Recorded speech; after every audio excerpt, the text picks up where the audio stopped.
Muy bien, estoy compartiendo la separata de la semana 10, específicamente la lectura complementaria de la parte de la evaluación de la semana. Entonces voy a proceder a leer este texto interesante y luego resolvemos la pregunta que acompaña a dicho texto, ¿correcto? La revolución historicista de Thomas Kuhn se refiere a su enfoque de la filosofía de la ciencia, que se basa en el análisis histórico del desarrollo científico. Kuhn argumenta que la ciencia no avanza linealmente a través de una serie de mejoras graduales, sino que experimenta cambios radicales o revoluciones que involucran un cambio de paradigma. Su perspectiva historicista ha sido fundamental para comprender cómo la ciencia se ha desarrollado a lo largo del tiempo y cómo los paradigmas influyen en la investigación científica. Repito, la revolución historicista de Thomas Kuhn se refiere a su enfoque de la filosofía de la ciencia que se basa en el análisis histórico del desarrollo científico.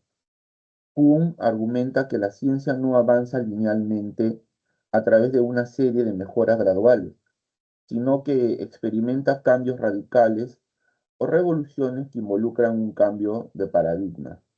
Su perspectiva historicista ha sido fundamental para comprender cómo la ciencia se ha desarrollado a lo largo del tiempo y cómo los paradigmas influyen en la investigación científica. Desde el punto de vista de los problemas epistemológicos, el tenor del texto está vinculado con A. El debate entre deducción e inducción. B. La crítica a los efectos de la tecnología. C. Los problemas metodológicos de la ciencia. D. El problema del progreso científico. E. Las consecuencias del falsacionismo. Bueno, podemos apreciar que la respuesta se encuentra en la alternativa D de dado, el problema del progreso científico. Se trata de un problema epistemológico importante que puede resumirse con la siguiente interrogante. ¿Cómo funciona y se desarrollan la ciencia y la investigación científica a lo largo del tiempo?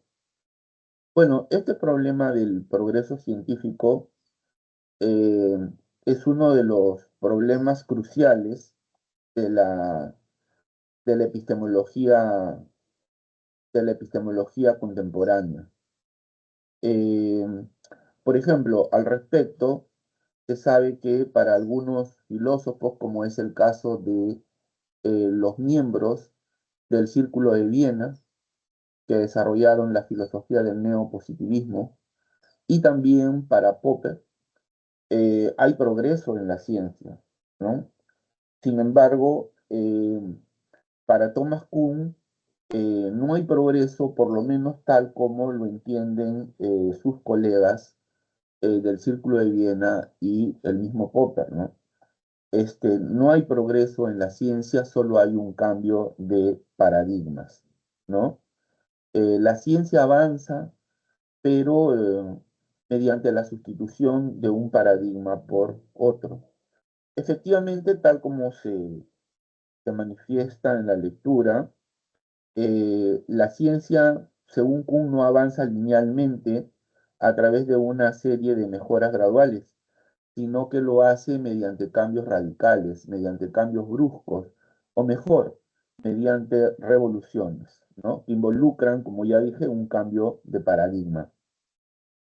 La perspectiva kuhniana es de carácter historicista, a diferencia, por ejemplo, de la de Popper, que es una perspectiva basada en la lógica, es una perspectiva logicista, ¿no?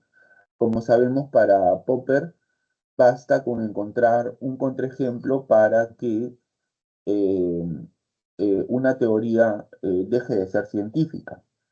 En cambio, Kuhn señala que en términos históricos, o mejor, la historia demuestra que esto no es así, eh, que cuando surgen anomalías, el paradigma, digamos que va perdiendo su prestigio y los científicos lo que hacen es buscar nuevos paradigmas, más potentes explicativamente hablando, y solo en el curso del tiempo es que el paradigma termina reemplazando o derrocando, si se quiere, al paradigma anterior, ¿no? Así es como avanza la ciencia según Kuhn, ¿no? Entonces, aquí hay un problema epistemológico contemporáneo muy importante, es el relativo al progreso, al progreso científico, ¿no? Muy bien, entonces ahora pasamos a resolver las preguntas de los ejercicios de clase de la semana, ¿correcto? Muy bien, número uno. En la actualidad, muchos científicos mantienen en pie la idea de que para que algo sea considerado como significativo, debe ser empíricamente demostrado o, mejor dicho, poder ser captado a través de los sentidos. A lo largo de los años, ha habido varias corrientes que se podrían considerar como partidarias de este criterio de demarcación científica, las cuales sostienen que solo los enunciados, hipótesis o teorías que son empíricamente verificables son cognitivamente significativos. Es decir, si algo no se puede demostrar por medio de los sentidos, de la experiencia física o la percepción, entonces es una idea más bien rechazable, no es científica. Voy a volver a leer. En la actualidad, muchos científicos mantienen en pie la idea de que para que algo sea considerado como significativo, debe ser empíricamente demostrado o, mejor dicho, poder ser captado a través de los sentidos. A lo largo de los años, ha habido varias corrientes que se podrían considerar como partidarias de este criterio de demarcación científica, las cuales sostienen que solo los enunciados, hipótesis o teorías que son empíricamente verificables son cognitivamente significativos. Es decir, si algo no se puede demostrar por medio de los sentidos, de la experiencia física o la percepción, entonces es una idea más bien rechazable, no es científica. Al respecto, se puede concluir que A, el verificacionismo ya no es vigente, B, nadie cree que la experiencia es fiable, C, hay científicos que son verificacionistas, D, la única demarcación es el falsacionismo, E, es una anomalía al interior de la ciencia.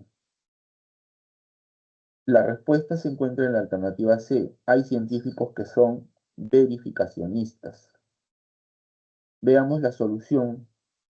Muchos científicos todavía asumen el verificacionismo como criterio demarcatorio. A propósito, voy a hacer una observación al respecto.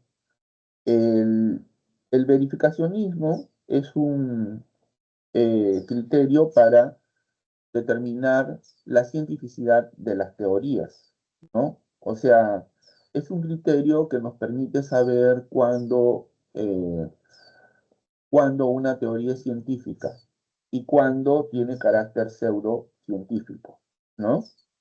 Eh, los defensores del verificacionismo son los filósofos neopositivistas, ¿no? Los, los del llamado Círculo de Viena, ¿no? Ellos señalaron que eh, lo que hace científica a una teoría, ¿no? Es el que su contenido se pueda verificar con la experiencia empírica, ¿no? Entonces prosigo. Muchos científicos todavía asumen el verificacionismo como criterio demarcatorio, pues afirman que únicamente pueden ser entendidas como teorías científicas aquellas teorías susceptibles de ser verificadas a partir de datos de la experiencia sensorial. Por el contrario, aquellas teorías que no pueden ser verificadas carecen de toda cientificidad, ¿no? Bueno, una idea más.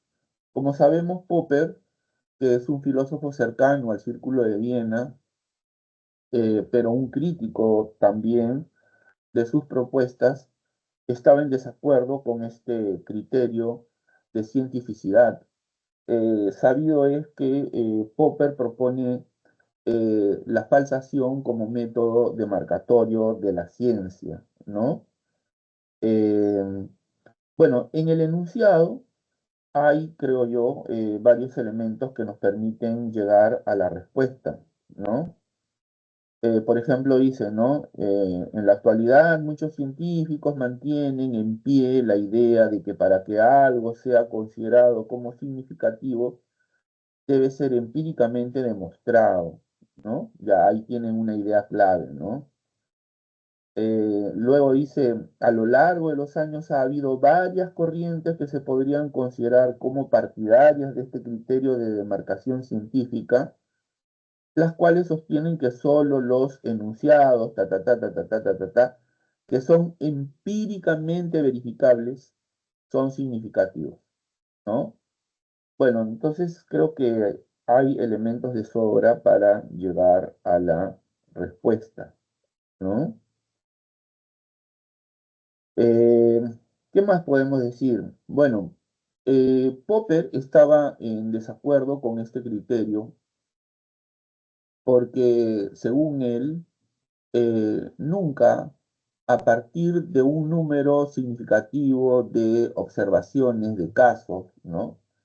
Nunca a partir de un número significativo de observaciones o de casos podemos afirmar de manera definitiva y concluyente que algo es verdadero, ¿no? Eh, Porque nada nos asegura que en algún momento, en algún lugar, ¿no? Podemos encontrar un contraejemplo, ¿no? Por esa razón es que Popper, ¿no? Propone el criterio de falsación, ¿no? Por el cual se entiende que basta con que encontremos un contraejemplo para, em, para que una teoría deje de ser científica, ¿no? Basta con un contraejemplo, ¿no? Eso es lo que dice Popper, ¿no? Al respecto.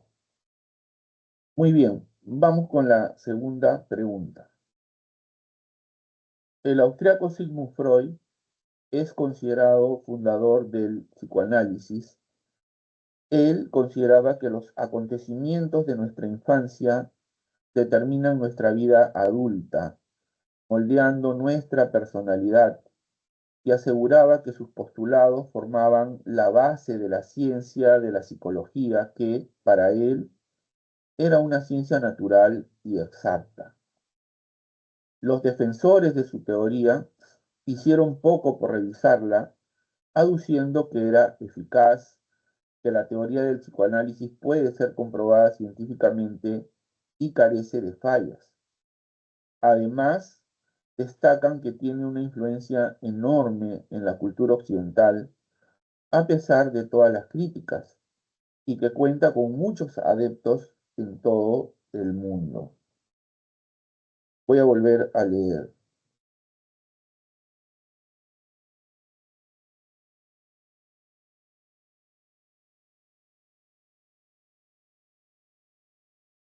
El austriaco Sigmund Freud es considerado fundador del psicoanálisis.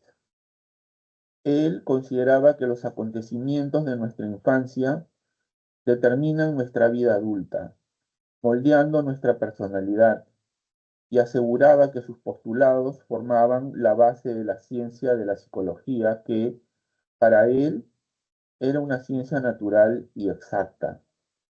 Los defensores de su teoría hicieron poco por revisarla, aduciendo que era eficaz, que la teoría del psicoanálisis puede ser comprobada científicamente y carece de fallas. Además, destacan que tiene una influencia enorme en la cultura occidental, a pesar de todas las críticas, y que cuenta con muchos adeptos en todo el mundo. ¿Cuál sería la respuesta de Karl Popper frente a los defensores del psicoanálisis? A. Es una teoría científica porque es verificable. B. No es científica porque le faltan pruebas. C. Es una teoría confirmada por la inducción. D. No es falsable, por lo tanto, no es científica. E. Es una teoría que no posee demarcación. Según Popper, son científicas aquellas teorías con respecto de las cuales puede hacerse el intento de testearlas, falsarlas, refutarlas. En cambio, no serán científicas aquellas teorías para las cuales no se pueda siquiera pensar en una situación en la que serían refutadas. Por lo tanto, eh, la respuesta es la alternativa D. No es falsable, por lo tanto, no es científica. Claro, según Popper, eh, solo son científicas aquellas teorías que al menos en principio eh, se pueden falsar, se pueden testear. Es decir, si al menos en principio es posible encontrarles un contraejemplo, ¿no? Aun cuando no lo hayamos encontrado, ¿no? En este sentido, Popper piensa que el psicoanálisis, cuyo fundador es el psicólogo Sigmund Freud, eh, no es falsable. Muchas de sus, eh, muchas de sus propuestas, ¿no? Muchas de sus afirmaciones no se pueden falsar, ¿no? No es posible falsarlas, por lo tanto, no es científica, ¿no? Voy a poner un ejemplo bien sencillo para que nos demos cuenta acerca de lo que Popper cree, ¿no? Por ejemplo, una cosa es afirmar que eh, mañana lloverá, ¿no? Mañana lloverá. Entonces, bueno, en principio, ¿no? Todavía no ha llegado mañana, pero en principio yo entiendo que esa afirmación es falsable, ¿no? Solo tenemos que esperar a ver si es que mañana llueve, ¿no? Pero si en cambio yo digo, es posible que mañana llueva, bueno, eso no se puede falsar, ¿no? Porque puede ser que sí, puede ser que no, ¿no? Entonces, a eso se refiere Popper, ¿no? Que solo son científicas aquellas teorías que, al menos en principio, pueden ser falsadas, ¿no? Ahora bien, el psicoanálisis, y esta crítica también la extiende al marxismo, introduce muchas hipótesis ad hoc, o sea, introduce una serie de explicaciones con las cuales evita la falsación de sus eh, propuestas, ¿no? Por lo tanto, según Popper, el psicoanálisis no es científico, así como tampoco lo es el marxismo, ¿no? Bueno, voy a hacer un alto en mi explicación para darle la bienvenida a Luana. ¿Qué tal, Luana? Buenas tardes. Mi nombre es Wilber Almonte. ¿En qué te puedo ayudar? Buenas tardes, profesor. Quería ver si le podría enviar una pregunta y me podría ayudar a resolverla, por favor. Claro que sí. A ver, Ok.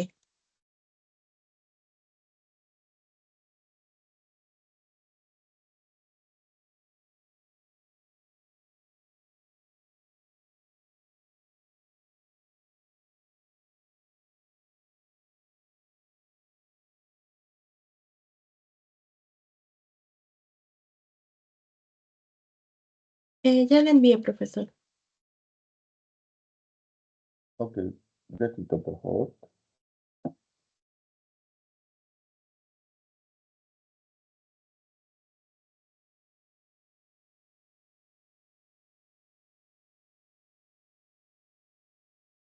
Repito, por favor. Lo que pasa es que Sí, no se preocupe.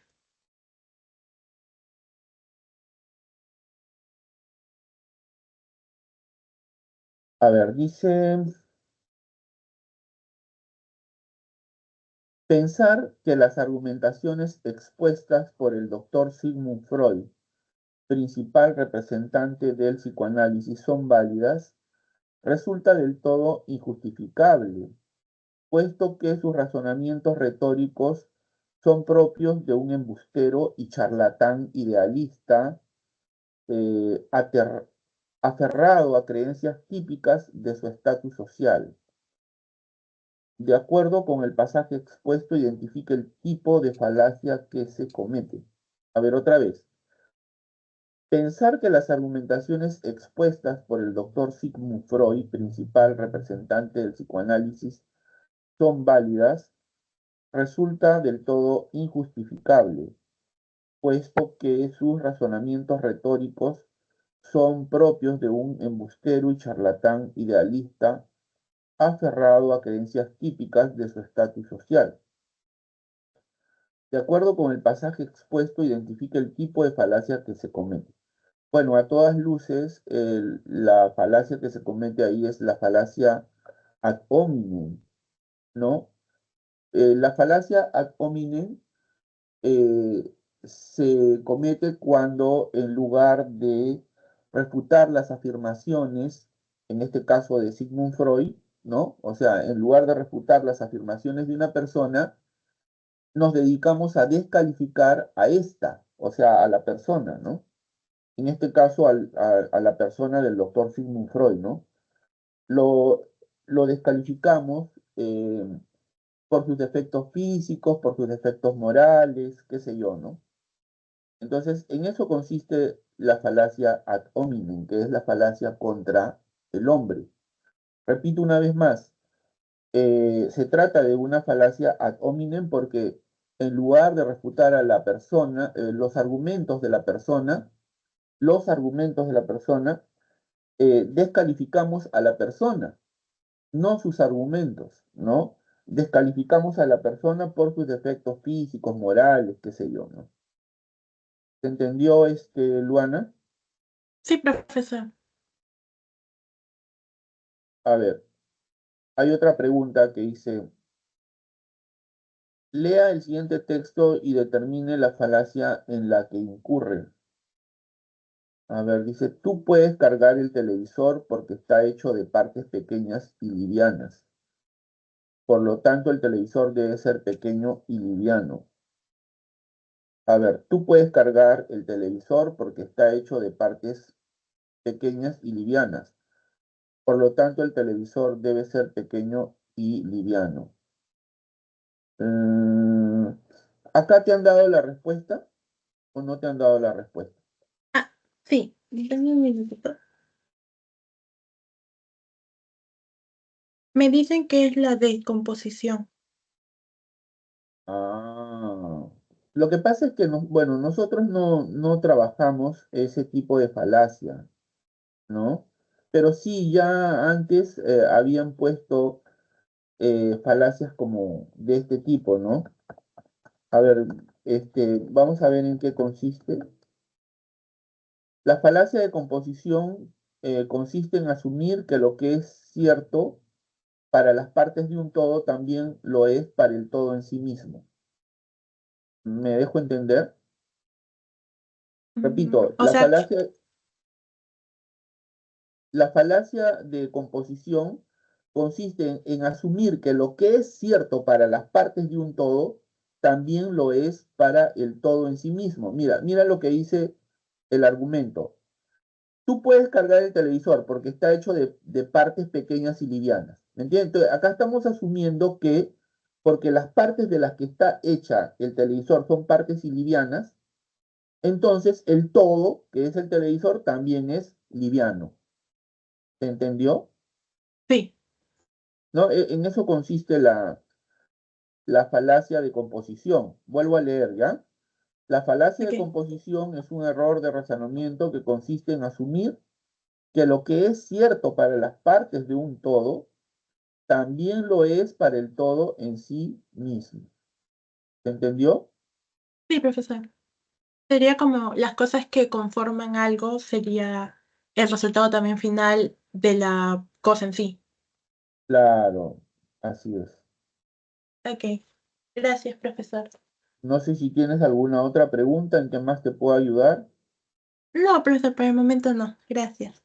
Gracias a ti. Le doy la bienvenida a Edwin Figueroa. ¿Qué tal, Edwin? No sé si puedes prender tu micrófono en que te puedo ayudar. Hola, buenas, ¿qué tal? ¿Qué tal? Tengo unas preguntas. ¿Vas a enviarlas al chat o Es del material de Ah, los ejercicios de clase de esta semana. ¿quieres que presente el documento? Sí, Ya, un segundo. Ya justo estaba desarrollando la pregunta número 2. No sé cuál es la pregunta o cuáles son las preguntas que quieres que resuelva. ah, la número 3. A ver, dice, veamos ya. Dice, en la historia de la física, es muy conocido que el modelo atómico de Thomson explicaba adecuadamente muchos de los hechos observados de la química y los rayos catódicos y hacía predicciones sobre la distribución de la carga positiva dentro de los átomos. Pero las predicciones del modelo de Thomson resultaban incompatibles con los resultados del experimento de Rutherford, que sugería que la carga positiva estaba concentrada en una pequeña región en el centro del átomo, que es lo que más tarde se conoció como núcleo atómico. El modelo atómico de Rutherford permitió explicar esto último, revelando la existencia de un núcleo atómico cargado positivamente y de elevada densidad. De acuerdo con los criterios de demarcación de la epistemología, es correcto afirmar que el modelo atómico de Thomson fue falsado por el experimento de Rutherford. A ver, voy a volver a leer, ¿ya? Dice, en la historia de la física, es muy conocido que el modelo atómico de Thomson explicaba adecuadamente muchos de los hechos observados de la química y los rayos catódicos y hacía predicciones sobre la distribución de la carga positiva dentro de los átomos. Pero las predicciones del modelo de Thomson resultaban incompatibles con los resultados del experimento de Rutherford, que sugería que la carga positiva estaba concentrada en una pequeña región en el centro del átomo, que es lo que más tarde se conoció como núcleo atómico. El modelo atómico de Rutherford permitió explicar esto último, revelando la existencia de un núcleo atómico cargado positivamente y de elevada densidad. De acuerdo con los criterios de demarcación de la epistemología, es correcto afirmar que el modelo atómico de Thomson A demostró ser una teoría completamente falsa, B fue falsado por el experimento de Rutherford, C Thomson utilizaba un paradigma incompatible, D el experimento de Rutherford fue científico, E los rayos catódicos dieron la razón a todos. Bueno, la respuesta es B, fue falsado por el experimento de Rutherford. Vamos a leer la solución, ¿ya? Dice, Ernest Rutherford esperaba encontrar resultados consistentes con el modelo atómico de Thomson, mas no fue así. Cuando Rutherford interpretó correctamente los resultados de su experimento, halló la presencia de un núcleo muy pequeño de carga positiva en el centro de cada átomo de oro que no se encontraba en el modelo de Thomson. Por esa misma razón tuvo que desarrollar el modelo de átomo de Rutherford. Bueno, a ver, ¿qué es lo que no entiendes aquí, no entiendo Edwin? por qué no puede ser la C o la D, porque me parece que el experimento de Rutherford, por más que se haya falsado, sigue siendo científico.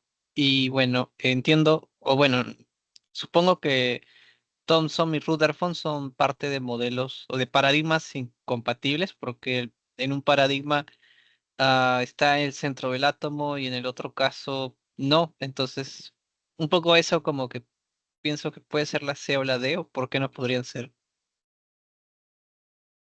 O sea, el experimento de Rutherford fue científico, ¿eso quieres decir?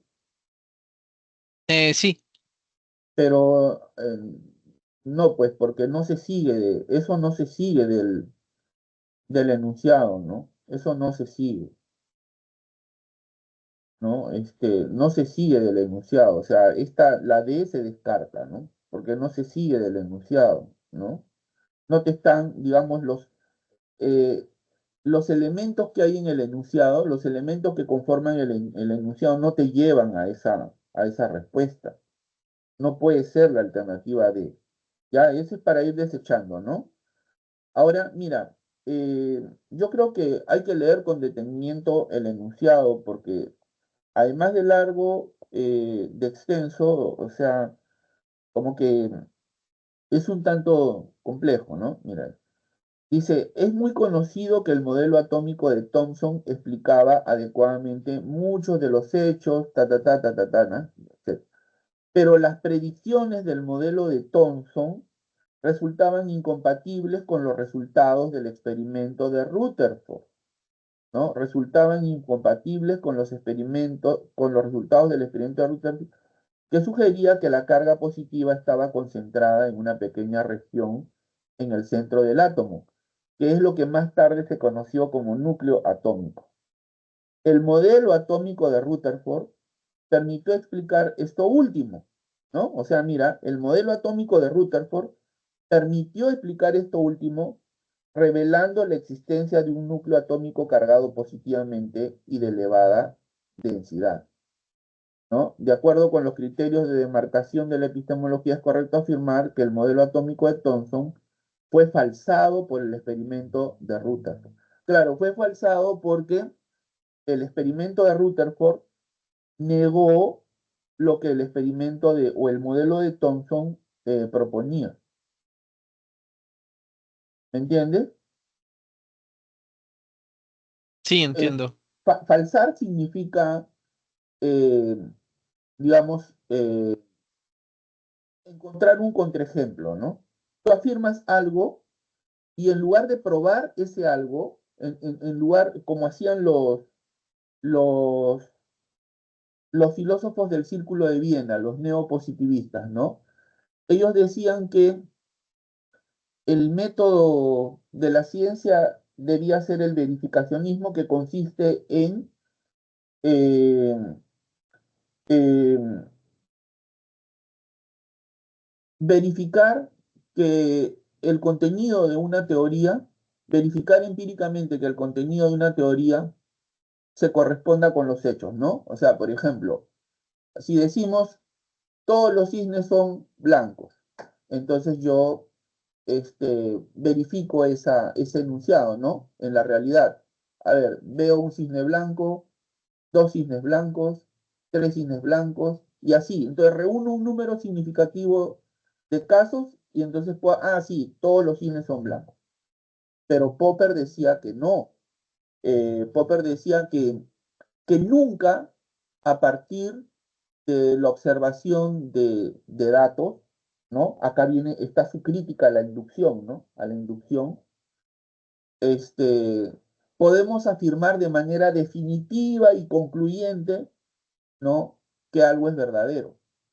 Así hayamos reunido 100.000 casos de cisnes blancos, eh, no es posible afirmar de manera definitiva y concluyente que todos los cisnes son blancos, porque nada impide que en algún momento yo pueda encontrar un contraejemplo. Entonces, como esto es así, Popper decía que en lugar de intentar verificar una teoría, lo mejor sería intentar falsarla, intentar encontrar un contraejemplo, porque bastará un contraejemplo, un solo contraejemplo para demostrar que esa teoría no es científica. Y eso es lo que te está diciendo aquí, en este enunciado, ¿no es cierto? Mira, dice, pero las predicciones del modelo de Thomson resultaban incompatibles con los resultados del experimento de Rutherford, que sugería que la carga positiva estaba concentrada en una pequeña región en el centro del átomo, que es lo que más tarde se conoció como núcleo atómico. Entonces, el modelo atómico de Rutherford permitió explicar esto último, revelando la existencia de un núcleo atómico cargado positivamente, ¿no? Ahí está. Entonces, el experimento de Rutherford o el modelo de Rutherford testeó o falsó al modelo de Thomson, ¿no? Mira lo que dice en la solución. Rutherford esperaba encontrar resultados consistentes con el modelo de Thomson, pero no fue así.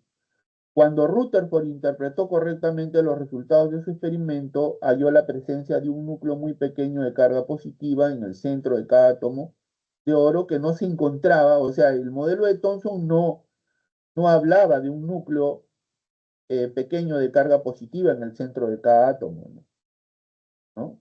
¿Me entiendes? Sí, entiendo. ¿Te convence o no, Edwin? Sí, sí me convence, pero aún tengo la duda de la C. O sea, entiendo yo estoy de acuerdo que es la B, pero quisiera saber por qué no la C. O sea, por cuál sería el motivo. O sea, la letra C. Thomson utilizaba un paradigma incompatible. Ajá.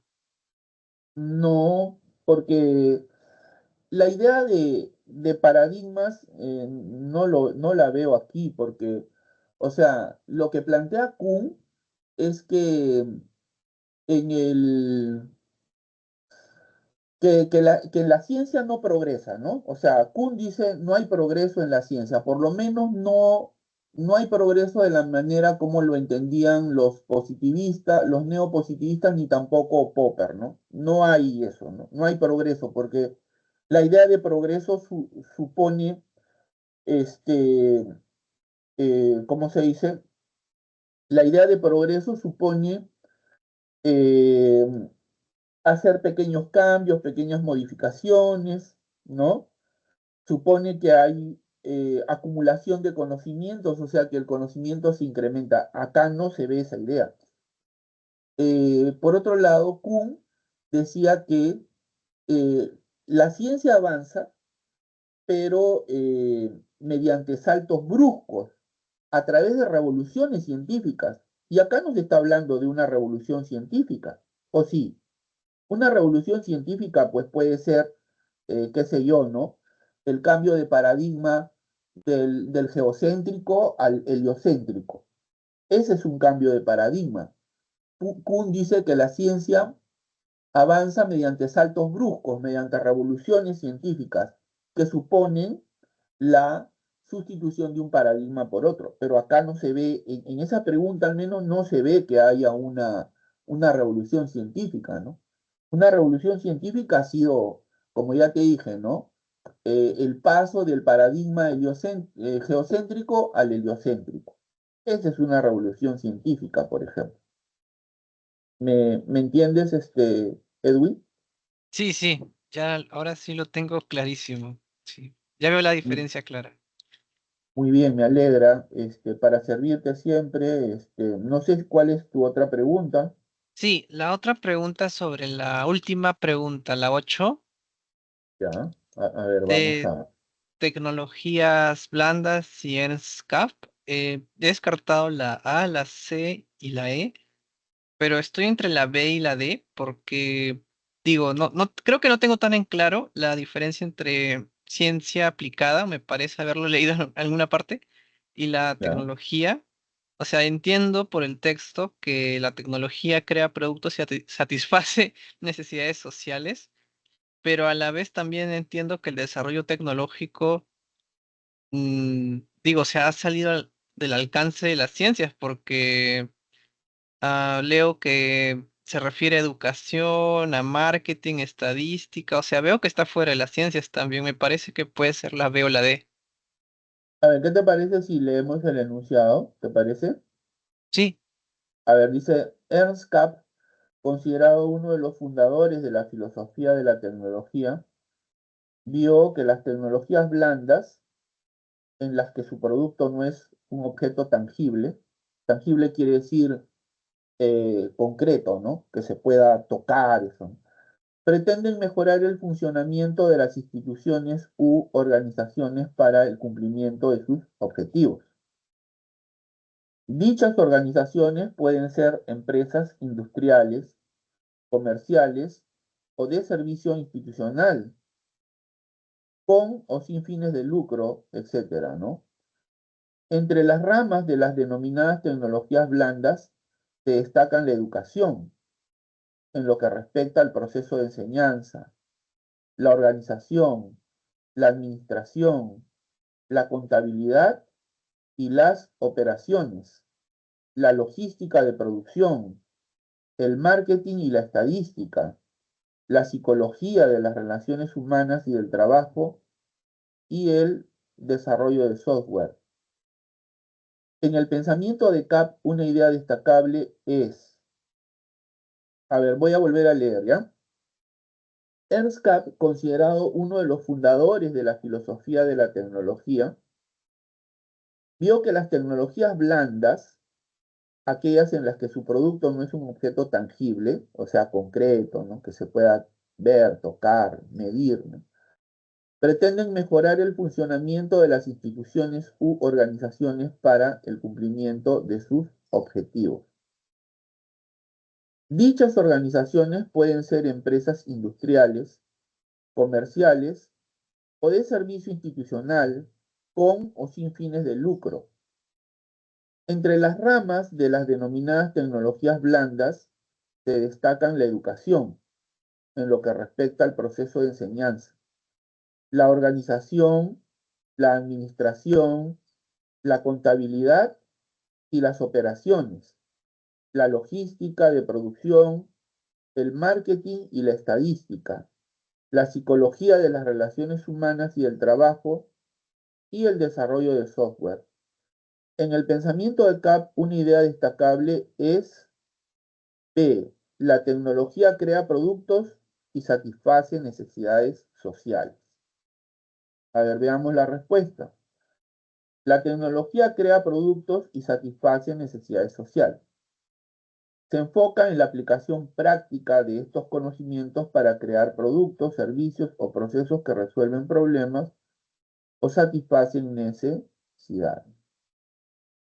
Bueno, a mí me parece que está bien clara la pregunta, más aún la respuesta, ¿no? Porque, bueno, ahí en el enunciado dice eh, que las tecnologías blandas pretenden mejorar el funcionamiento de las instituciones, ¿no? Ya ahí tienes, por ejemplo, una idea importante, ¿no? ¿No es cierto? El objetivo de las tecnologías blandas es mejorar el funcionamiento de las instituciones y organizaciones, ¿no? Por otro lado, dice, dichas organizaciones pueden ser industriales, comerciales, bueno, etcétera, ¿no?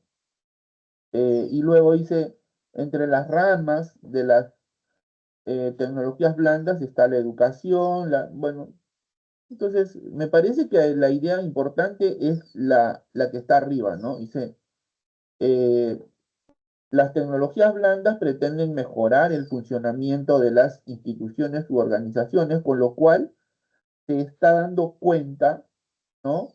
De su aplicación práctica, ¿no es cierto? Que consiste en crear productos para satisfacer las necesidades de las personas. ¿Se entendió? Sí, sí se entendió. Muy bien. ¿Tienes alguna otra duda? Sí, puedo mandar por el chat. Tengo de otra pregunta, pero ah, le voy a tomar captura. Ya, y yo espero, ¿ya? He dejado de compartir para esperar que me envíes la pregunta, ¿ya?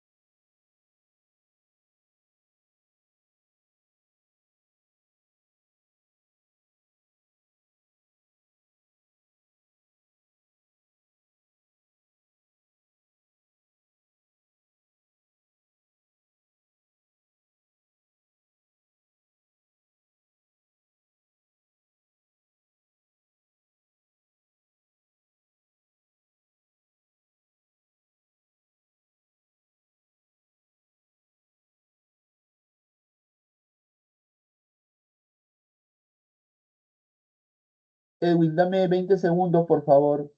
¿Puedo? ¿Un ratito? Voy a abrir mi puerta un ratito, ¿ya? Sí, Un ratito, no te vayas.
Ya, Edwin, ya regresé. A ver, voy a leer tu pregunta, ¿ya?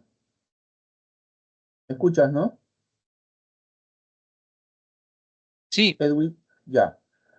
A ver, dice, actualmente una de las terapias contra el cáncer es la quimioterapia, cuya efectividad es diversa. Debido al desarrollo de la nanotecnología, los médicos indican que el uso de nanopartículas hará más efectiva la quimioterapia. Así, el uso de pequeñas dosis de cisplatino y docetaxel podrán ir directo a las células cancerosas, lo que reducirá el dolor y los efectos secundarios. Ya, a ver, otra vez. Actualmente, una de las terapias contra el cáncer es la quimioterapia, cuya efectividad es diversa. Debido al desarrollo de la nanotecnología, los médicos indican que el uso de nanopartículas hará más efectiva la quimioterapia. Así, el uso de pequeñas dosis de cisplatino y docetacel podrán ir directo a las células cancerosas, lo que reducirá el dolor y los efectos secundarios. Considerando las funciones de la ciencia, se puede señalar que ésta A. Comete errores durante la investigación hecha, describe algún objeto de estudio en el proceso, C. Produce tecnología para satisfacer necesidades, D. Predice la efectividad del uso de nanopartículas y E. Explica elaborando o anunciando argumentos. Bueno, aquí lo que hay es una predicción. Entonces la respuesta es la alternativa D. Predice la efectividad del uso de nanopartículas. La, la ciencia cumple varias funciones. Por ejemplo, describe, ¿no es cierto? Explica las causas, ¿no? Pero también predice, o sea, anuncia sucesos futuros, como en este caso, ¿no? ¿De dónde saco la respuesta? Pues del mismo enunciado, porque ahí dice, ¿no? Dicen, debido al desarrollo de la nanotecnología, los médicos indican que el uso de nanopartículas hará más efectiva la quimioterapia. O sea, están anunciando un suceso futuro. relacionado con la efectividad del uso de nanopartículas, ¿no? Luego más adelante dice, así el uso de pequeñas dosis de cisplatino y 12-taxel podrán ir directo a las células cancerosas, lo que reducirá el dolor y los efectos secundarios, que también tiene que ver con la efectividad del uso de nanopartículas. Entonces, ahí se está hablando acerca de la predicción, que es una función de la ciencia que consiste en anunciar sucesos futuros. ¿Qué te parece? ¿Ya te diste cuenta? Sí, sí, ya me di cuenta. Mira, si, como te dije, la ciencia cumple varias funciones. Por ejemplo, la descripción es una de ellas, ¿no? Para decirlo de una manera bien simple, la ciencia describe cuando te dice cómo es el objeto, o sea, cómo es su estructura, cuáles son sus atributos, cuáles son sus propiedades, cuáles son las relaciones del objeto con otro, ¿no? También explica, ¿no? O sea, explica la causa de un fenómeno y también predice, porque anuncia, como en este caso, sucesos futuros, ¿no? Claro, pero es la predicción también en función a una aplicación de la ciencia, ¿no? Porque entiendo que la quimioterapia también, o sea, en parte es por tecnología, o sea, hay un desarrollo de la ciencia en su uso, me refiero, su aplicación. Eh, la predicción siempre está relacionada con la hipótesis, ¿no? Por ejemplo, a ver, a ver. Si nosotros pensamos que el universo surgió como consecuencia de una gran explosión, ¿no? El universo surgió como consecuencia de una gran explosión, como así lo sostiene la teoría del Big Bang, ¿no?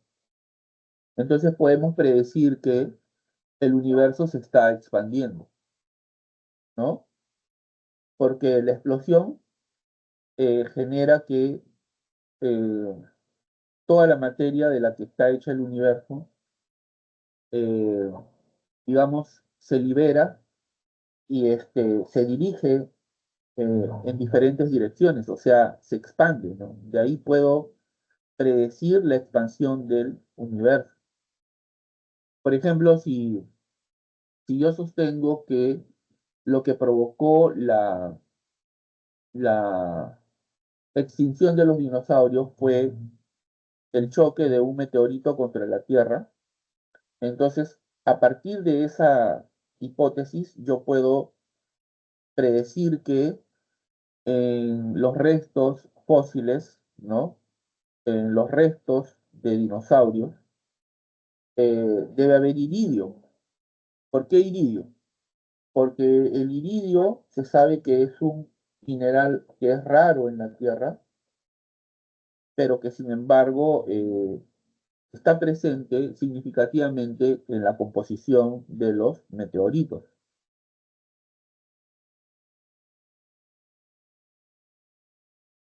Entonces, la predicción consiste en hacer anuncios futuros, ¿no? Anunciar sucesos futuros siempre relacionados con la hipótesis, ¿no?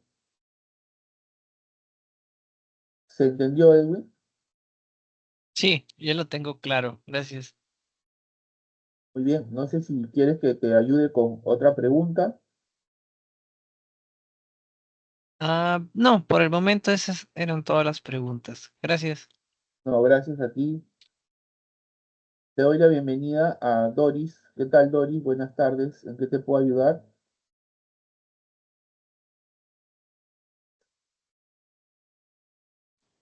Un momentito, profesor.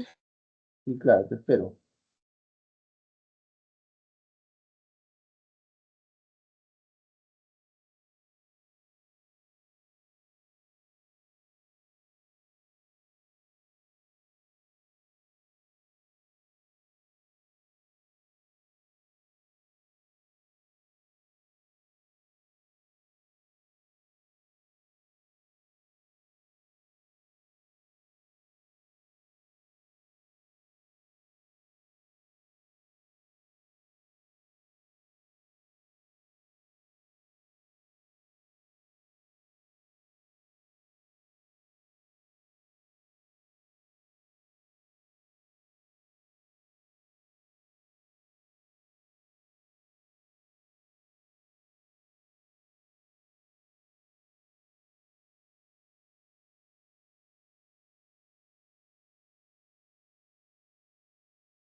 Profesor, ¿podría explicar de qué trata el método hipotético deductivo? Es que no lo entendí muy bien, profesor.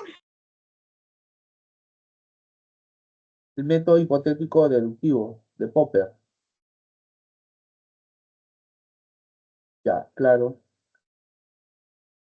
A ver, déjame buscar la parte concerniente. A ver, un ratito.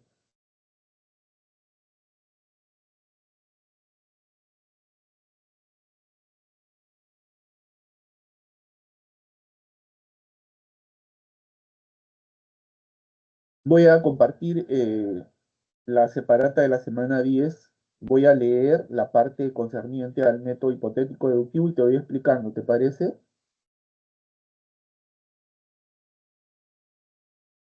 Sí, profesor. A ver, dice, el método hipotético deductivo y la ciencia como búsqueda sin término. A ver, veamos. Bueno, el método hipotético deductivo fue propuesto por Popper, ¿no? Entonces, quiero que se tenga presente esta idea, ¿ya?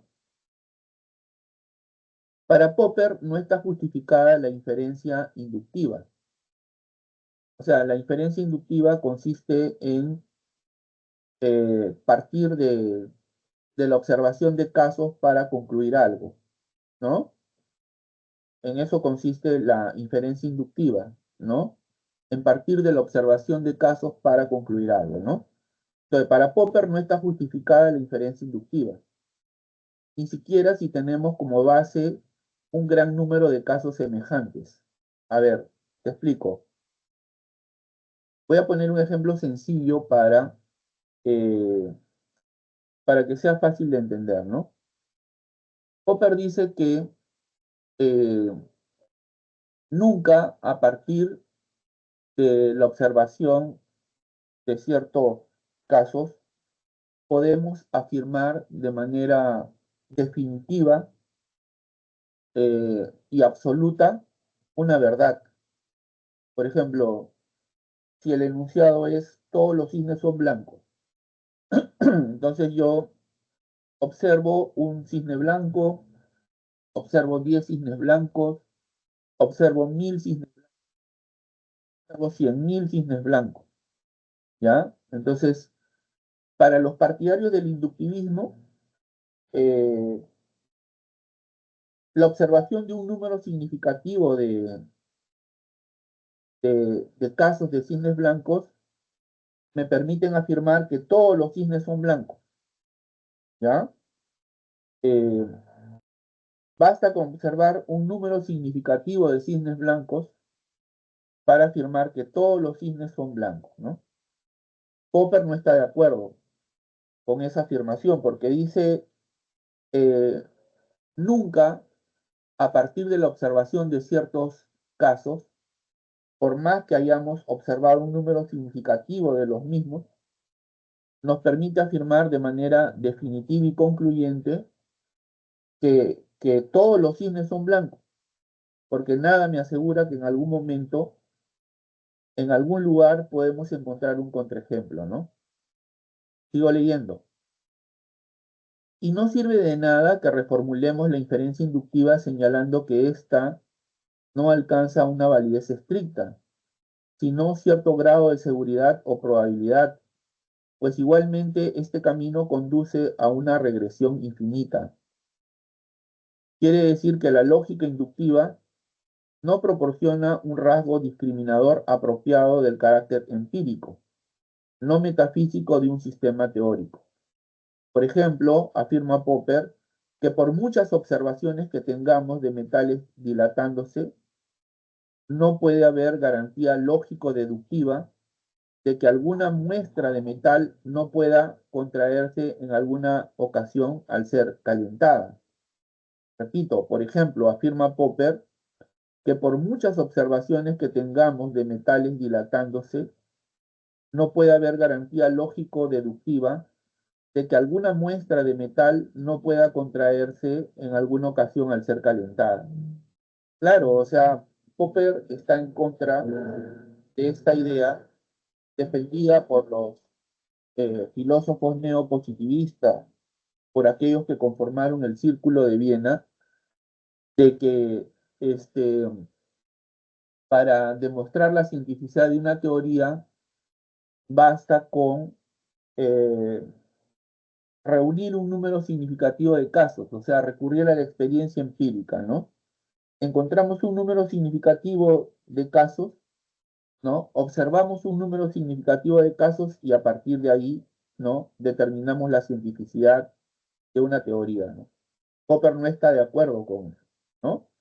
Porque nada nos asegura, repito, al menos en términos lógicos, en términos deductivos, es posible pensar que en algún momento y en algún lugar es posible encontrar un contraejemplo. O sea, si por ejemplo nuestro enunciado es todos los cisnes son blancos, nada impide que en algún momento, en algún lugar del planeta, podemos encontrar un cisne negro.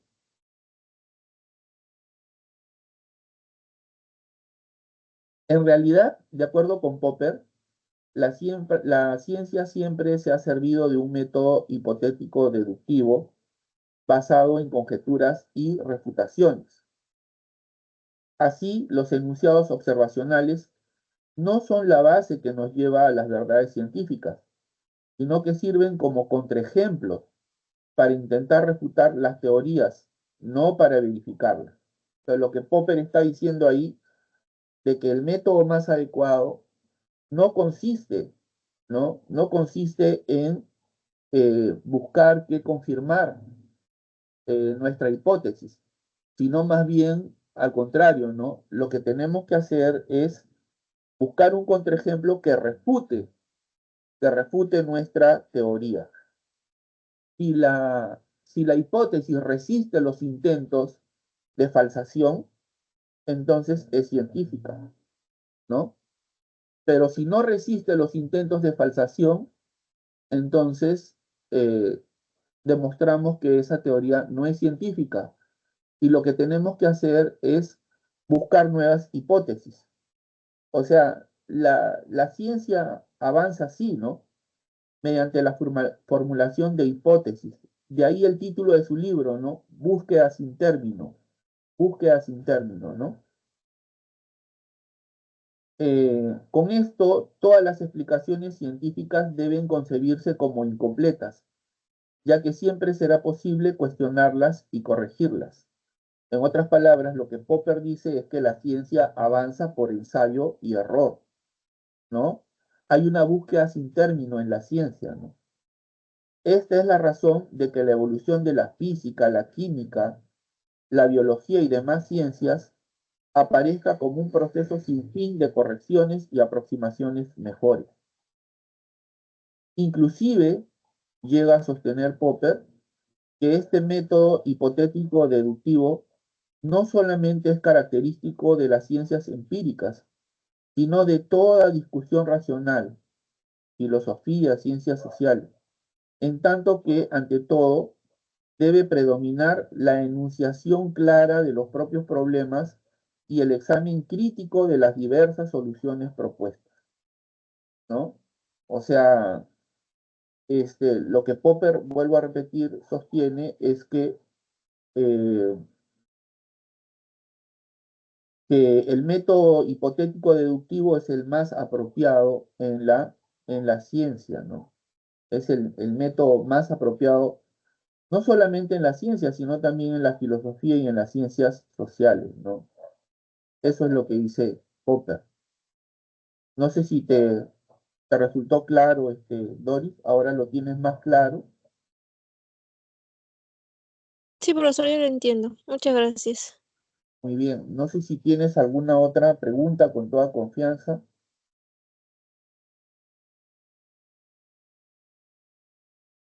No sé si sería como una duda, pero pienso que, o sea, la ciencia se puede considerar como verdad. Para Popper, No, o sea, en general, ya que dice que la verdad no nunca había existido, ¿no ves? Y que todo se tiene que poner en duda. Y por eso pienso que la ciencia como que se basa en experiencias, en fundamentos claros, se puede considerar como verdad. bueno, los científicos piensan, ¿no? Bueno, al menos una buena parte, ¿no? No pocos científicos piensan que la ciencia es, digamos, provisional, ¿no? La ciencia tiene un carácter provisional y es falible, o sea, este, es perfectible de, de mejorarse, ¿no? Eh, Al menos Popper piensa eso, ¿no? La ciencia es provisional. Imagínate, se habla de una ciencia antigua, ¿no? Eh, Caracterizada por la presencia de explicaciones que hoy en día, pues, ¿no? Ya no son tomadas en cuenta, ¿no? Eh, por otro lado, la ciencia es perfectible, o sea, se puede mejorar, ¿no? Gracias a los nuevos conocimientos, ¿no? Eh, que se van formulando, ¿no? A lo largo del tiempo, ¿no? Entonces, ese es el carácter que tiene la ciencia, ¿no?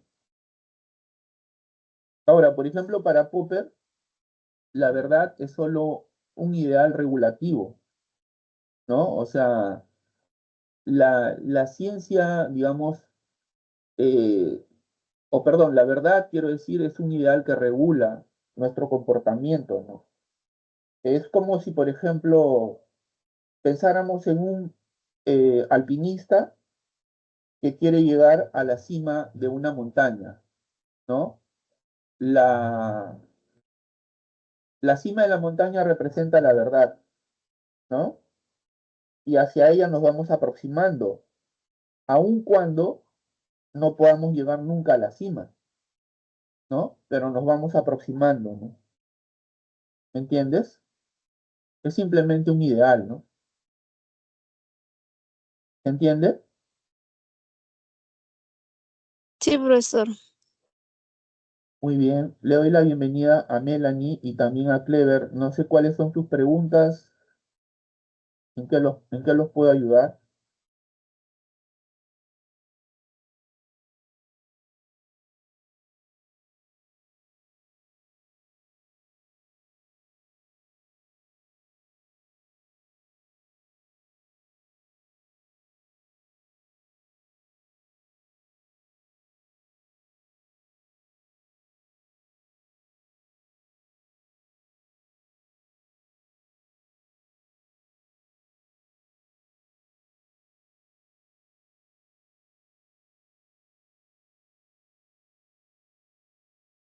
A ver, sí, Melanie, ¿cuál es tu pregunta? Si no puedes activar tu micrófono, puedes usar el chat como estás haciendo para escribirla. Yo te leo y te respondo.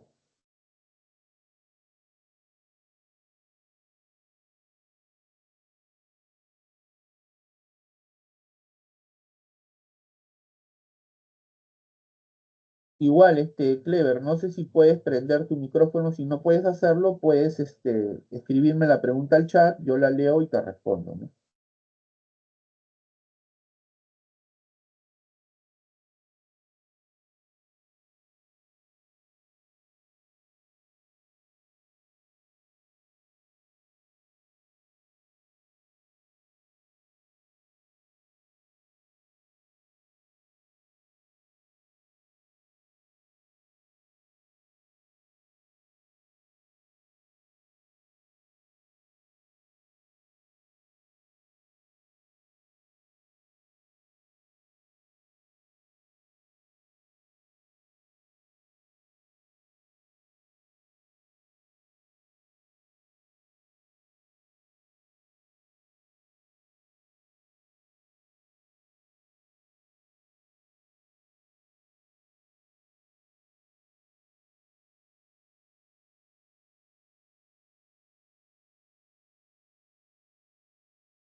Ya, Melanie, lo que quieres que te explique es el ciclo de Kuhn,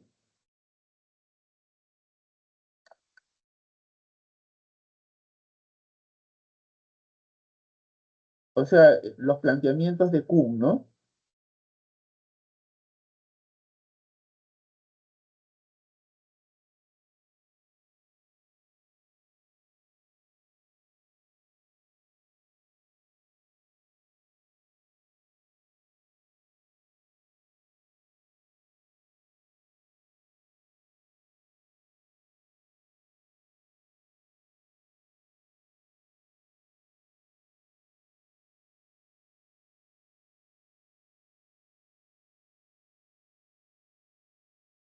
Muy bien, voy a compartir.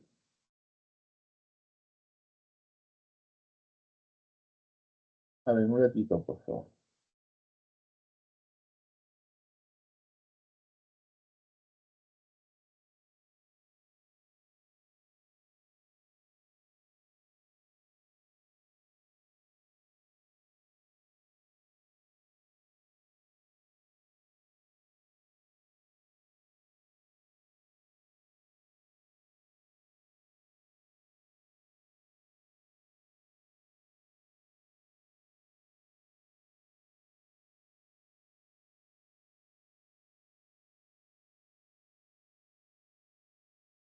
Ya, a ver, voy a compartir la separata de esta semana para explicarte, ¿ya? Voy a leer y te voy a explicar, ¿ya? A ver, dice, el problema del progreso científico. Un tercer problema epistemológico importante puede resumirse en la siguiente interrogante. ¿Cómo funciona y se desarrolla la investigación científica a lo largo del tiempo?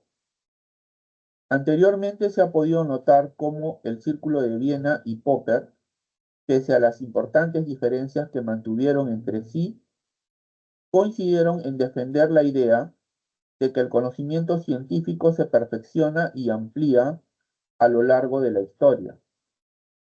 Ahora bien, el epistemólogo Thomas Kuhn no está de acuerdo con esta perspectiva. Para él, no existe una meta a la que se dirija el desarrollo científico, por lo que la investigación en ciencia no es lineal ni acumulativa, sino que más bien se constituye a partir de grandes saltos o cambios a los que denomina revoluciones científicas, revoluciones que llevan a la comunidad científica de un paradigma a otro tras un proceso en el que todo un campo científico profesional entra en crisis como consecuencia de nuevos descubrimientos y o teorías científicas nuevas. Por ejemplo, si comparamos el paradigma científico geocéntrico con el paradigma científico heliocéntrico, notaremos que cada uno de ellos tiene sus propios contenidos, criterios, preguntas y herramientas. Es decir, nos, nos percatamos de que tales paradigmas son inconmensurables entre sí, a tal punto que incluso puede afirmarse que el cambio de paradigma científico trae consigo un cambio total en la visión que tienen los científicos acerca del universo. Por este motivo, Kuhn piensa que las revoluciones científicas tornan discontinuo el camino de la ciencia. Según el autor de la estructura de las revoluciones científicas, la adopción de un paradigma pone fin a los debates entre escuelas diferentes y motiva a los científicos a realizar trabajos más precisos y especializados en el marco de lo que denomina ciencia normal. Como se señaló anteriormente, un enfoque epistemológico también contrario a la... Ya, bueno, esto ya es otra cosa, ¿no? Entonces,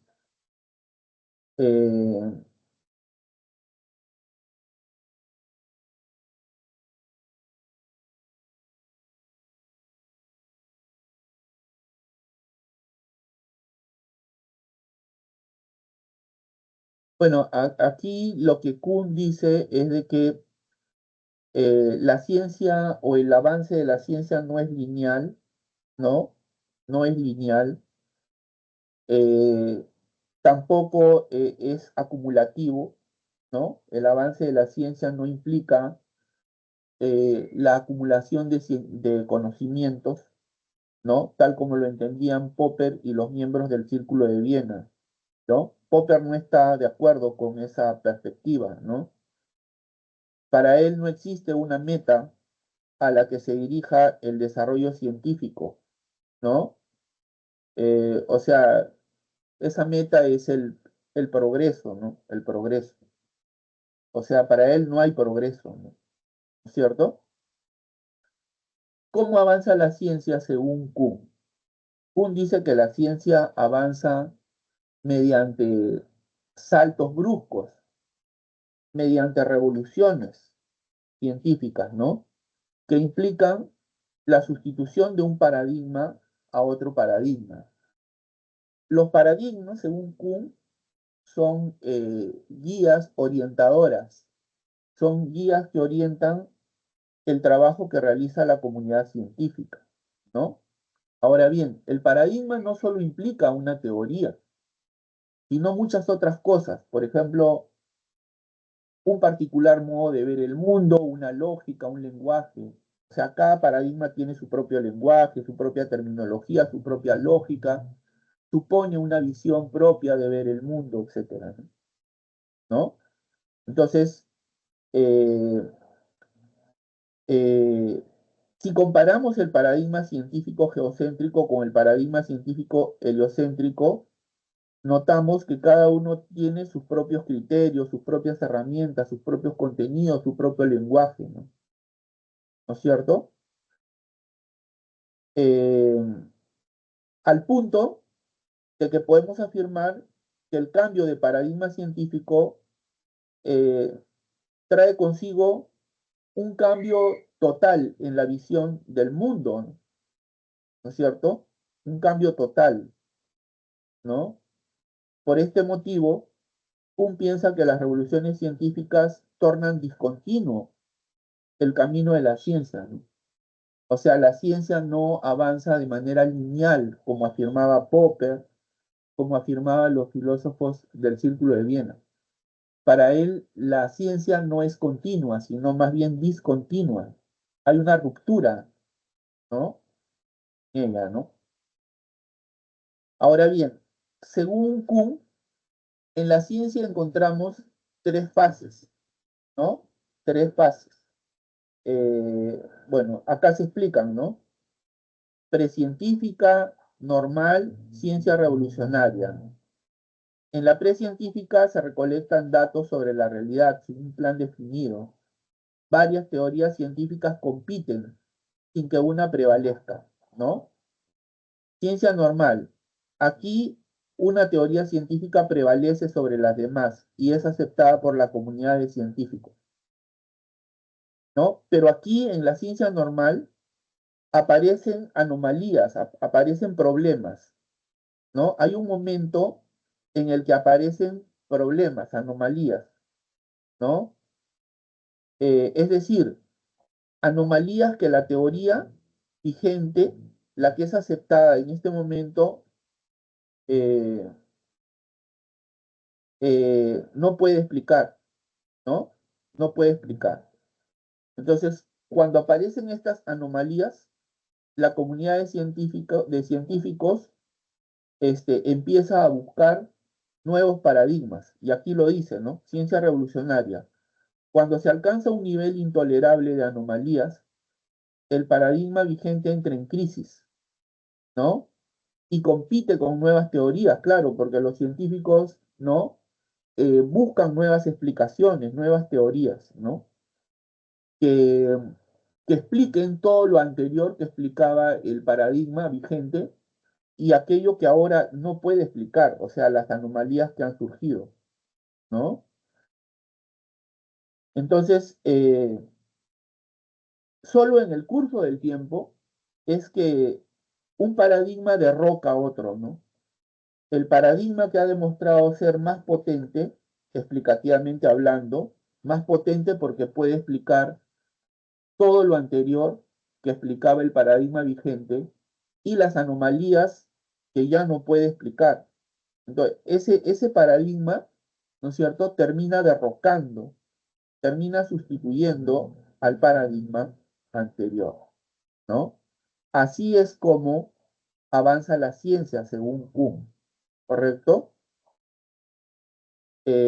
Bueno, y aquí en este cuadrito lo hice, ¿no? Ciclo de Kuhn, ¿no? Dice normalización, esta es la ciencia normal, acá está vigente un paradigma, pero empiezan a surgir problemas anómalos, ¿no?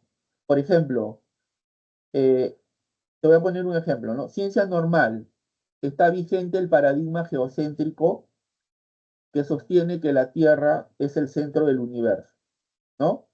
En ese momento, este paradigma puede explicar muchas cosas. Por ejemplo, la forma de los planetas, el movimiento de los planetas. Pero luego surgen anomalías. Hay un momento en el que surgen anomalías, como por ejemplo, los científicos observan que hay cuerpos celestes que se mueven de manera irregular y no de manera circular o perfecta, como se pensaba, ¿no?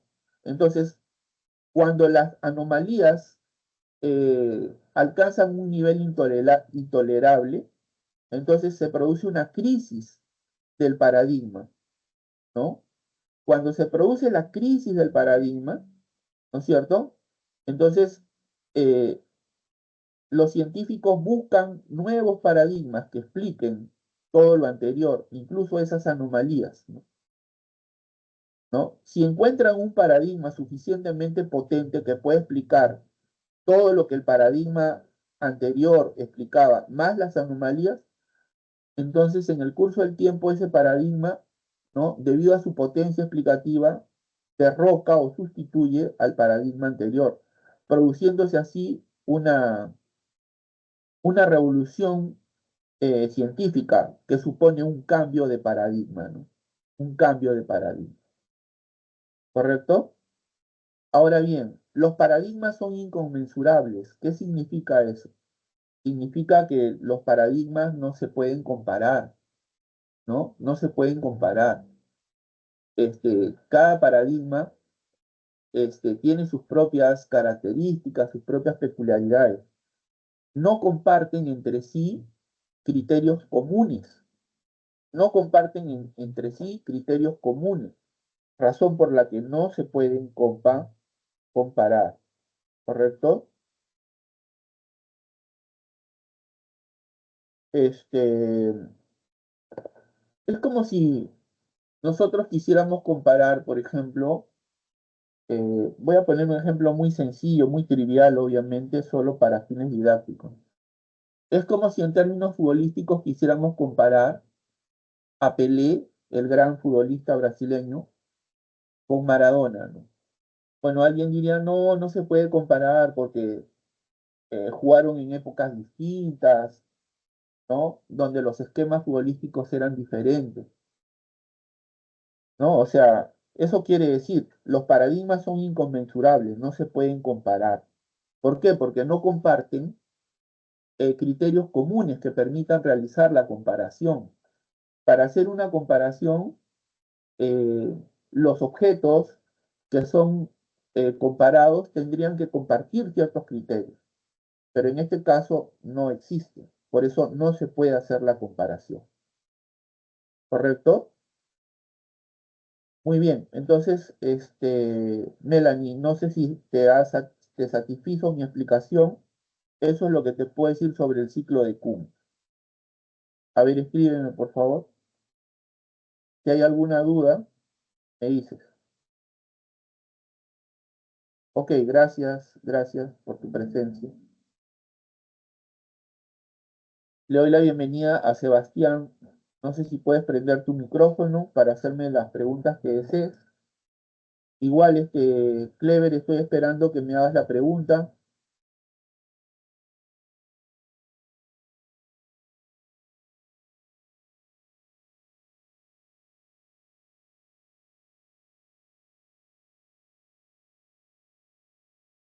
¿Qué tal, Sebastián? ¿En qué te puedo ayudar?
Bueno, aquí estoy esperando, pueden usar el chat para hacer su pregunta.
Claro que sí, Sebastián, te voy a explicar sobre el falsacionismo, para lo cual voy a compartir la separata esta semana. Entonces, yo voy a ir leyendo y te voy a explicar, ¿ya?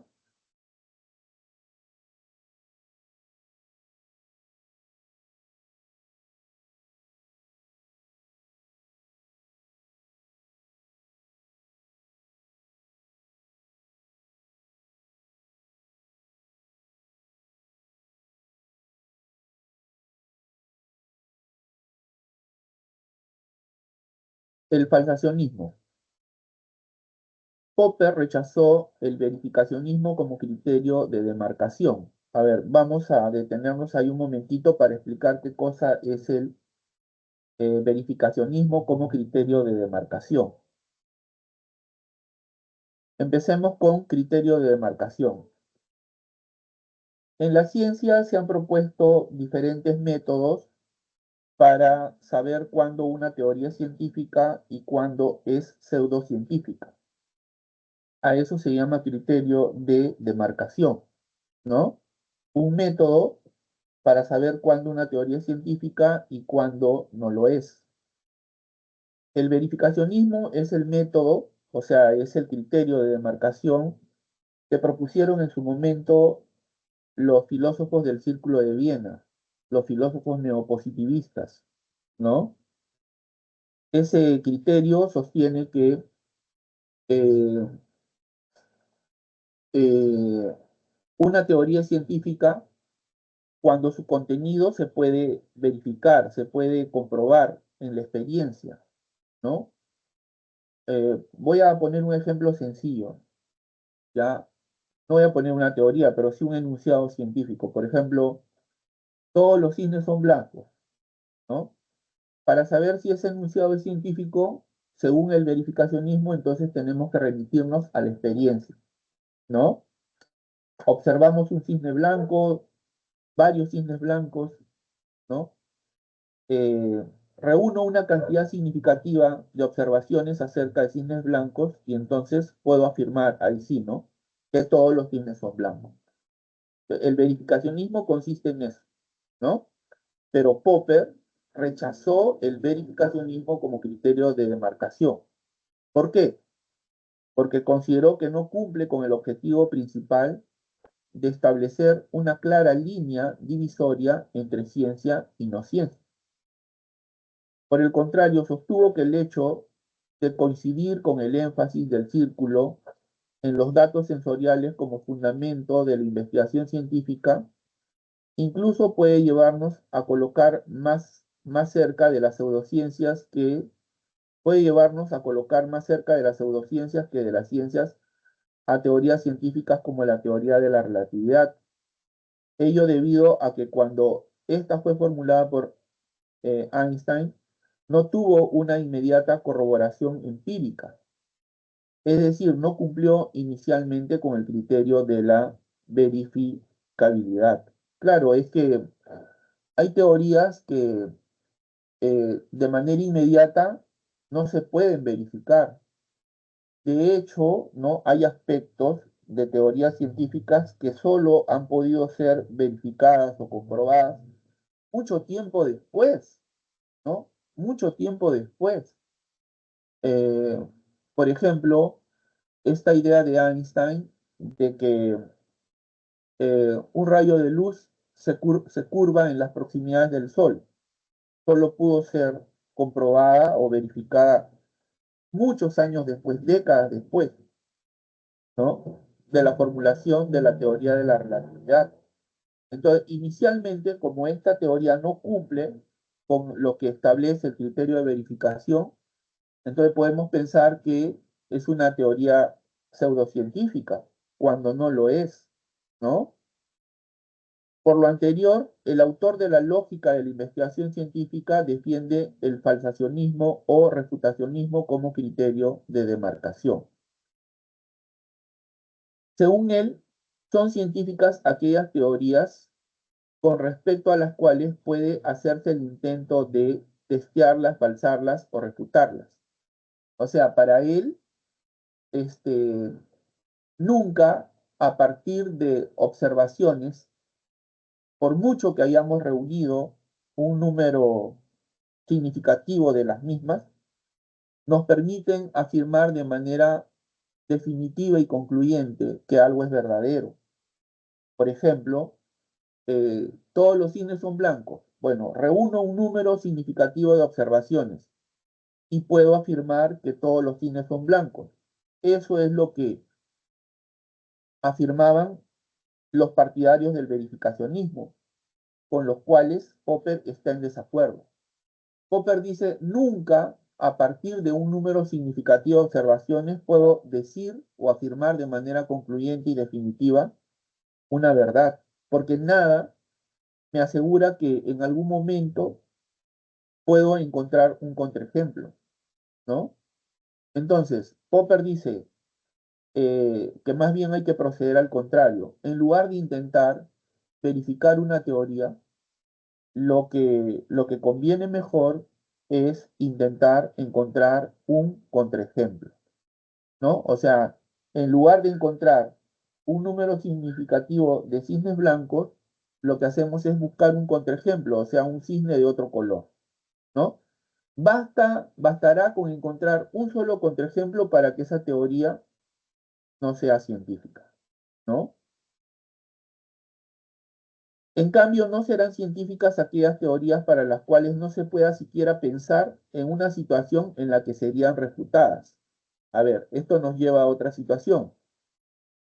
Según Popper, entonces, solo son científicas aquellas teorías que al menos en principio, o sea, de las cuales en principio tú puedas pensar que se pueden refutar, ¿no? Por ejemplo, si yo digo, mañana lloverá.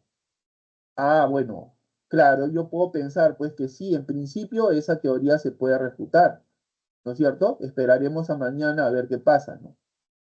Pero si yo digo, ¿no? Es posible que mañana llueva. Bueno, ni siquiera puedo pensar en que esa teoría se puede refutar, ese enunciado se puede refutar, ¿no? Porque ahí hay un elemento que impide la falsación. ¿Cuál es? Es posible, ¿no? Que mañana llueva. Es posible. Bueno, si llueve, entonces podría decir, yo dije que es posible, así que es verdadero.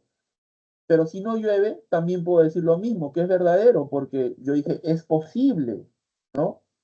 Entonces, según Popper, solo son eh, científicas aquellas teorías con respecto a las cuales puede hacerse el intento de testearlas, falsarlas, refutarlas. En cambio, no serán científicas aquellas teorías para las cuales no se pueda siquiera pensar en una situación en la que serían refutadas. En este sentido, la irrefutabilidad no es una virtud, sino un vicio de una teoría, ¿no? Sucede que la ciencia es una búsqueda sin término o un camino marcado por las conjeturas y las refutaciones. Por ejemplo, debido a las arriesgadas predicciones que encierra en su seno, la teoría de la relatividad puede ser refutada en cualquier momento de no cumplirse sus anticipaciones. No obstante, lo mismo no puede decirse de la astrología, el marxismo y el psicoanálisis, pues estas teorías siempre están buscando dogmáticamente verificaciones o confirmaciones, o en todo caso se afanan por inmunizarse de distintas maneras frente a los contraejemplos con los que se enfrentan. O sea, para Popper, ni el marxismo, ni el psicoanálisis, ni la astrología son científicos porque siempre introducen elementos ad hoc, siempre introducen hipótesis ad hoc que impiden la refutación, ¿no? De estas teorías. Como el ejemplo que puse, ¿no?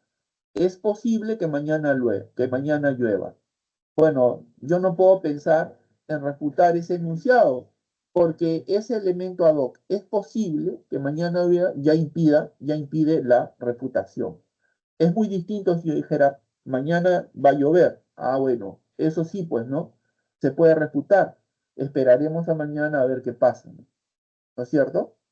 Pero, pero hipótesis como es posible que mañana llueva, no se pueden eh, ni siquiera pensar en que se pueden refutar, ¿no? Entonces, no se trata de un enunciado científico, ¿no?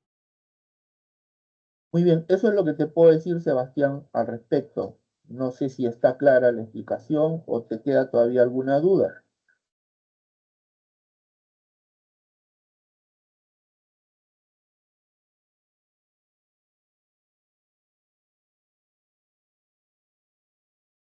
No, gracias a ti por haber ingresado. Bueno, si tienes alguna otra pregunta, puedes hacerla porque todavía quedan 10 minutos. Mi sesión del día de hoy culmina a las 7 de la noche, así que todavía hay tiempo. Estoy esperando que Clever también haga su pregunta. Quedó en hacer una pregunta, pero todavía no me la ha enviado, no me la ha escrito.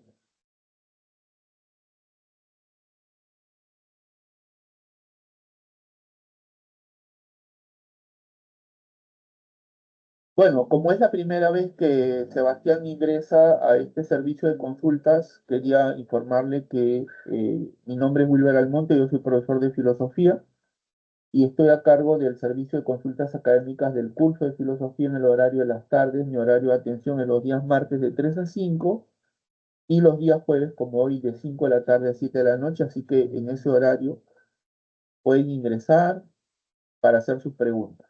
Es más, me encantaría que pasen la voz a otros estudiantes matriculados en el presente ciclo para que ingresen, ¿no?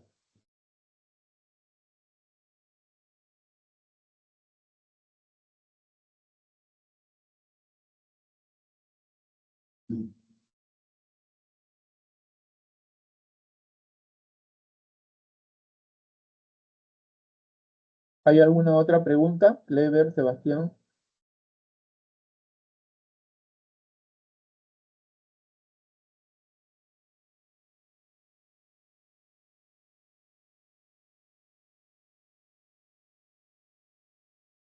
Bueno, en todo caso, lo que voy a hacer en estos últimos minutos, como ya había resuelto hasta la pregunta 3, ¿no? Durante esta sesión he dado respuesta a los ejercicios de la semana 1, 2, 3. Voy a, voy a resolver la pregunta 4, ¿no? La pregunta 4 de los ejercicios de clase semanal, ¿ya? A ver, durante toda mi vida he visto todos los días que el sol sale por el este y se mete por el oeste. Exactamente tengo 10.835 días de vida, así que tengo 10.835 razones a favor de la siguiente conclusión. El sol sale todos los días. Asimismo, a lo largo de toda la historia de la humanidad, todos los hombres que me precedieron vieron salir el sol todos los días de su vida. Esto eleva la cifra a varios millones de días. Entonces, hay millones de razones y pruebas para pensar que el sol saldrá mañana frente a ninguno, que jamás nadie vivió el caso contrario. Y no solo con respecto al sol, sino que todos los días vivimos miles de repeticiones que confirman el orden repetitivo del cosmos. Cuando abro la puerta, la calle sigue allí, el cielo está en su sitio, la gravedad sigue operando, las leyes de la óptica se siguen cumpliendo, así día tras día durante millones de días. La argumentación indicada trasluce una opción epistemológica caracterizada como A. Las frecuencias que confirman la conclusión. B. La demarcación entre verificación y falsación. C. El método inductivo como garantía de la ciencia. D. Los diferentes métodos para alcanzar la felicidad. E. El método hipotético deductivo que es objetivo. Bueno, la respuesta está en la alternativa C de casa, el método inductivo como garantía de la ciencia. De hecho, para los neopositivistas, que son los filósofos que propusieron, ¿no?, la inducción como garantía de la ciencia, sí está justificada la inferencia inductiva. Por tal razón, plantearon que la inducción representa el método más adecuado para el avance de las ciencias. Bueno, los neopositivistas plantearon que la inducción representa el mejor método para el avance de la ciencia, ¿no? La inducción consiste en ir de lo particular a lo general, ¿no? A partir de la observación de casos particulares, puedo concluir algo, ¿no? Puedo realizar una conclusión, como por ejemplo la que aparece en el enunciado, ¿no? Siempre he visto que el sol no sale por el este y se oculta por el oeste, ¿no? Eso es algo que observo todos los días, que lo observan todos los habitantes de este planeta, ¿no? El sol sale por el este, bueno, al menos desde el lado donde nosotros nos encontramos, ¿no? Desde el punto de, me refiero al punto de referencia en el que nosotros nos encontramos, ¿no? ¿Correcto? Todos los que vivimos de este lado del mundo observamos que el sol sale por el este y se oculta por el oeste, ¿no? Entonces, si siempre he visto que esto es así, ¿qué razones habría para el contrario, ¿no? ¿No es cierto? De la misma forma que siempre que abro mi puerta encuentro que el cielo está ahí, la calle está en su lugar, ¿no? La gravedad sigue operando, bueno, etcétera, ¿no? Entonces, eh, aquí está como base de estas afirmaciones la inducción, ¿no?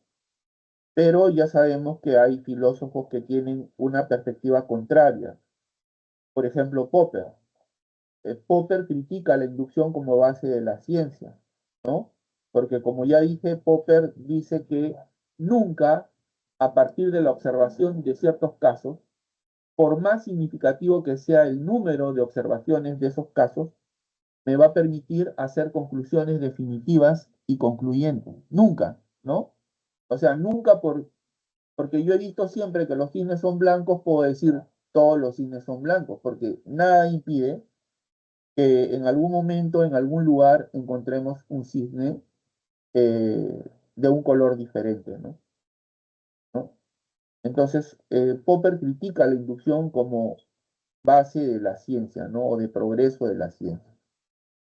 Está en desacuerdo, ¿no?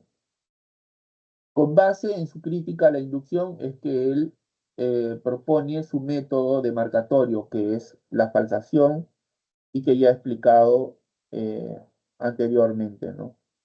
¿Correcto? Entonces, esa es la respuesta, ¿no?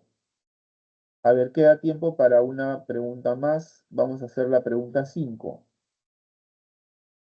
Dice, la historia del electromagnetismo, considerada como el conocimiento y el uso registrado de las fuerzas electromagnéticas, data de hace más de 2000 años. En la antigüedad ya estaban familiarizados con los efectos de la electricidad atmosférica, en particular del rayo producidas durante las tormentas. Durante los siglos XVII y XVIII, Hilbert, Werik, Gray, Franklin, Volta, entre otros, investigaron estos dos fenómenos de manera separada y llegaron a conclusiones coherentes con sus experimentos. A principios del siglo XIX, Ørsted encontró evidencia empírica de que los fenómenos magnéticos y eléctricos estaban relacionados. De ahí siguieron los trabajos de físicos como André-Marie Ampère en 1861, con un conjunto de ecuaciones que describían ambos fenómenos como un solo fenómeno electromagnético. Finalmente, las teorías de Faraday y Maxwell sobre el electromagnetismo revolucionaron nuestra comprensión de la electricidad y el magnetismo.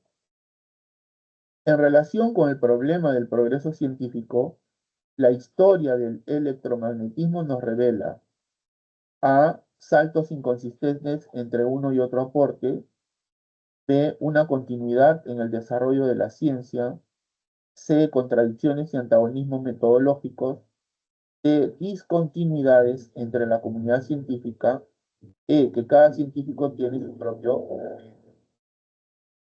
Como podemos apreciar en el documento que estoy presentando, la respuesta se encuentra en la alternativa B de Barco, una continuidad en el desarrollo de la ciencia. Veamos. La sucesión de científicos que trabajaron ofreciendo aportes de uno sobre otros nos permite ver que hay una continuidad. El Círculo de Viena y Popper coincidieron en defender la idea de que el conocimiento científico se perfecciona y amplía a lo largo de la historia, ¿no? Es decir, para Popper y para los filósofos del Círculo de Viena, ¿no? Hay una continuidad en la historia, ¿no? La historia avanza de manera lineal, de manera continua, ¿no? Hay una acumulación de conocimientos, ¿no? Los conocimientos se perfeccionan a lo largo del tiempo, ¿no? Sin embargo, hay filósofos de la ciencia que muestran su desacuerdo con esta postura, con esta perspectiva. Es el caso de Kuhn, ¿no? Para Kuhn, la ciencia no avanza continuamente, sino que la ciencia es discontinua, ¿no? ¿Por qué? Porque la ciencia, según Kuhn, no, no avanza mediante la mejora parcial, progresiva, ¿no? Sino que la ciencia avanza mediante saltos bruscos, mediante revoluciones científicas, ¿no? Entonces, que suponen una ruptura, ¿no? Abrupta, ¿no? Entonces, no hay una línea de continuidad, sino más bien la ciencia es discontinua, ¿no? La revolución científica, tal como la entiende Kuhn, supone la sustitución de un paradigma por otro, ¿no? ¿No es cierto? Entonces, eh, la ciencia avanza mediante la sustitución de paradigmas, ¿no? Y este cambio radical, o sea, la sustitución de un paradigma por otro, implica nuevas perspectivas, nuevos lenguajes, una nueva manera de ver el mundo, ¿no? Entonces, para Kuhn, los paradigmas son inconmensurables, o sea, no se pueden comparar porque no comparten criterios que permitan realizar la comparación entre uno y otro, entre un paradigma y otro, ¿no? No hay eso, ¿no? Entonces, para Kuhn, la ciencia no es continua, sino más bien discontinua, ¿no? Un paradigma sustituye a otro y cuando esto ocurre, es como si todos volviéramos a cero. Tenemos que aprender a ver nuevamente el mundo de otra manera, tenemos que aprender otro lenguaje, tenemos que adecuarnos a una nueva lógica que es propia del paradigma que ha sustituido o que ha derrocado al anterior, ¿no? Muy bien, eso es todo. Les doy las gracias. Mi sesión ha llegado a su fin. Los invito para la próxima sesión de consultas académicas, que es el día martes de la próxima semana, en el horario de 3 a 5. ¿Ya? Mi horario de atención es los días martes de 3 a 5 y los días jueves de 5 de la tarde hasta las 7 de la noche. ¿Correcto?